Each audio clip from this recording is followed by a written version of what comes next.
Hello guys, welcome sa aking munting channel. Halika't pag-usapan natin ang resulta ng ating ginawang organic pesticide sa ating bell pepper, chili. Hope na may natutunan ka sa video ito at sana tapusin mo ang video ito hanggang sa dulo.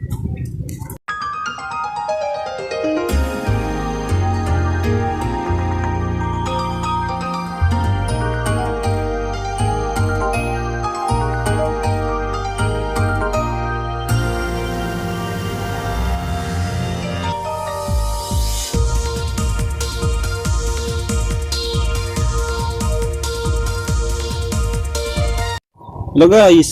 Welcome sa ating munting channel. Halika't pag-usapan natin ang naging result ng ating ginawang organic pesticide sa ating bell chili pepper. Ayan.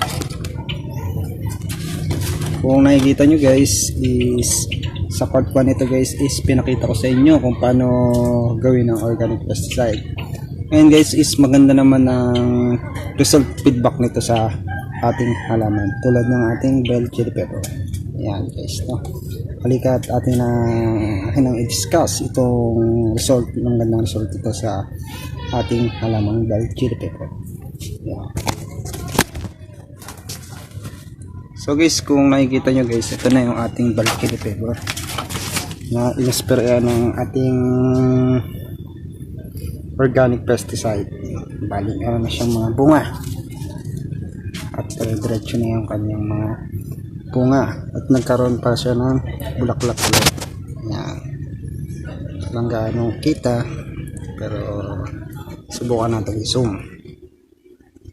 Yan guys, nakikita nito. Yan. Yan yung kanya bulaklak. Hindi natin i-zoom so siya guys, no? Para ito talaga yung bulaklak niya.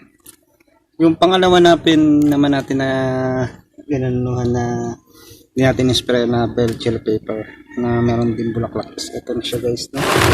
Bali pinagsama lang ng aking kapatid sa isang paso. Hindi kasi nagpaalam sa akin. Ayan.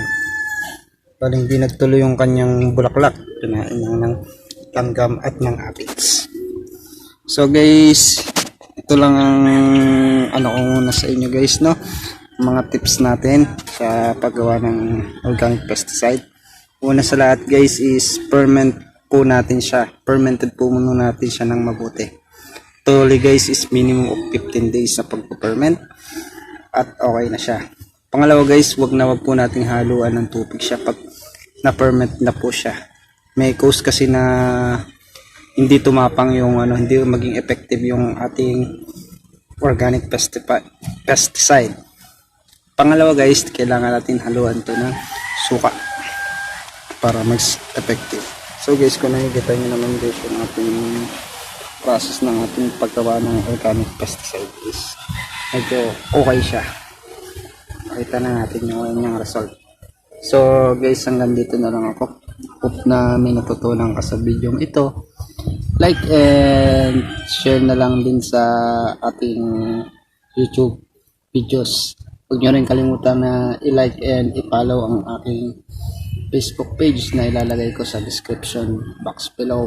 At pahabol nga pala guys, hope na panoorin nyo rin yung part 1 itong ating paggawa ng organic pesticide na ilalagay ko rin sa description box below. So guys, thank you for watching guys and happy planting.